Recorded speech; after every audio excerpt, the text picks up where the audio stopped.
চাঁপাইনবাবগঞ্জ যে জেলার রয়েছে নিজস্ব ইতিহাস, সংস্কৃতি ও ঐতিহ্য এবং বাংলাদেশের মানুষ যেই জেলাকে আমের শহর ও কালাই রুটির শহর হিসেবে চিনে থাকে। আজকের ভিডিওতে চাঁপাইনবাবগঞ্জে আসলে কোথায় কোথায় ঘুরবেন, কি কি দেখবেন এবং কি কি খাবার খাবেন তা থাকছে আজকের ভিডিওতে। হ্যালো গাইস, আসসালামু আলাইকুম। আমি সাব্বির। আপনারা সবাই কেমন আছেন? আজকে চলে গেছিলাম চাঁপাইনবাবগঞ্জ। সকাল 8:30টায় মহানন্দা বাসে করে আমরা চাঁপাইনবাবগঞ্জের উদ্দেশ্যে রওনা দিই। আমরা চাঁপাইনবাবগঞ্জে নেমেই একটি হোটেলে যাই এবং হোটেলে যেয়ে আমাদের সকালের নাস্তাটা সেরে নিই। আমাদের সকালের নাস্তায় নিয়েছিলাম আমরা খিচুড়ি এবং সেখান থেকে আমরা একটি সিএনজি করে আমাদের প্রথম গন্তব্যস্থল সোনা মসজিদ, চাঁপাইনবাবগঞ্জের শিবগঞ্জ উপজেলা সোনা মসজিদের উদ্দেশ্যে আমরা রওনা হই। চলে আসি মহানন্দা নদীতে এবং এই যে আমরা এখন পারাপার হচ্ছি মহানন্দা সেতুটি চমৎকার এবং যতবারে আসি আমি এই সেতুতে যাতায়াত করাই লাগে এবং এই সেতুটি আমার কাছে খুবই ভালো লাগে। আপনাদের কাছে কেমন লাগে অবশ্যই জানাবেন।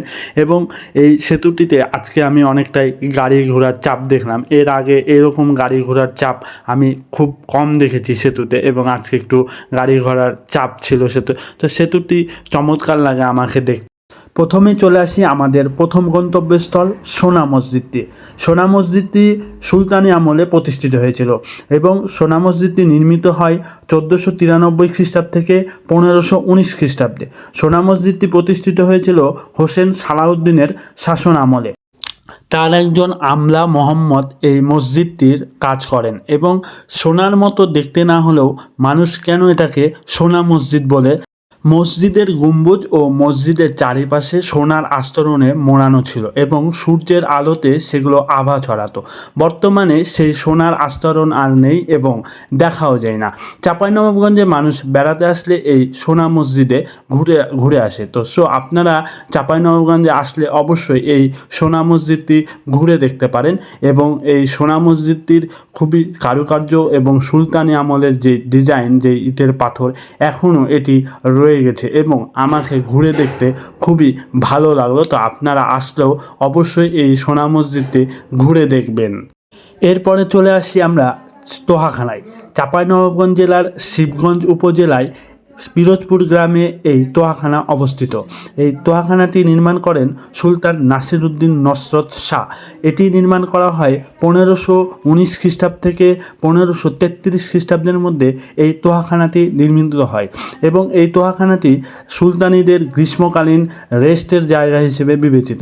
এখানে এমন একটি ভবন রয়েছে যে গ্রীষ্মকালে এখানে সুলতানিরা থাকতেন এবং গ্রীষ্মকালে এটি ঠান্ডা পরিবেশ এখানে অবস্থান করত।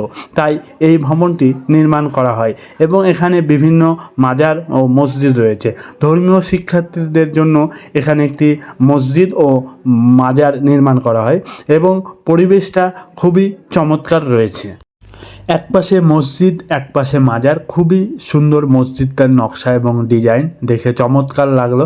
তো খুবই সুন্দর পরিবেশ, আপনারা চাইলে এখানে ঘুরে দেখতে পারেন এই তোহাখানাটি।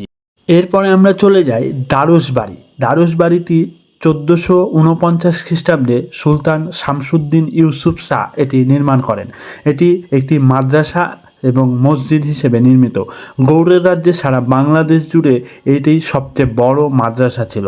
দারুস অর্থ ক্লাসরুম, তাই এটির নামকরণ করা হয় দারুসবাড়ি এবং এখনও আপনারা এই দারুসবাড়িতে গেলে সেই সুলতানি আমলেদের ডিজাইন এবং ইটের পাথরের নকশা এখনও দেখতে পাবেন এবং চাইলে আপনারা এই দারুসবাড়ি থেকে ঘুরে আসতে পারেন। খুবই চমৎকার। এই মাদ্রাসার শিক্ষার্থীদের আবাসিক ভবন এবং সুলতানি আমলেদের সেনা সদস্যদের জন্য এটি 1500 খ্রিস্টাব্দে এই 40 ঘর নির্মাণ করা হয়। আপনারা চাইলে এখান থেকেও ঘুরে আসতে পারেন। খুবই চমৎকার জায়গা, চারি সাইডে আমবাগান এবং নিরিবিলি পরিবেশ, একটি মনে হবে ভোতরে পরিবেশ এই 40 ঘরের স্থান। এরপরে আমরা চলে যাই চামচিকা মসজিদ দেখতে। এই মসজিদটি সম্পূর্ণ একটি আমবাগানের ভিতরে প্রতিষ্ঠিত এবং চাঁপাইনবাবগঞ্জের সোনা মসজিদ বর্ডার ঘেঁষিত এই মসজিদ। এই মসজিদের নির্মাণকাল এখনও জানা যায়নি এবং স্থানীয়দের কাছ থেকে আমি যেটা জানতে পারি যে মসজিদ নির্মাণের পর থেকে এই মসজিদে অনেক হারে চামচিকা বসবাস করত এবং এরপর থেকে এই মসজিদের নাম হয়েছে চামচিকা মসজিদ। তো আপনারা যারা বর্ডার ঘুরতে আসেন অবশ্যই এই মসজিদটি ঘুরে যাবেন। এরপরে আমরা চলে যাই সোনা মসজিদ বর্ডার এবং স্থলবন্দর। এখান থেকেই ইন্ডিয়ান পণ্য বাংলাদেশে আসে এবং বাংলাদেশি পণ্য ইন্ডিয়ায় যায়। তো গাইস, ভালো থাকবেন, সুস্থ থাকবেন, আবারও দেখা হবে পরবর্তী ভিডিওতে। এবং আপনারা চাঁপাইনবাবগঞ্জের সোনা মসজিদে আসলে অবশ্যই এই স্থলবন্দর থেকে ঘুরে যাবেন। তো দেখা হচ্ছে পরবর্তী ভিডিওতে। আল্লাহ হাফেজ।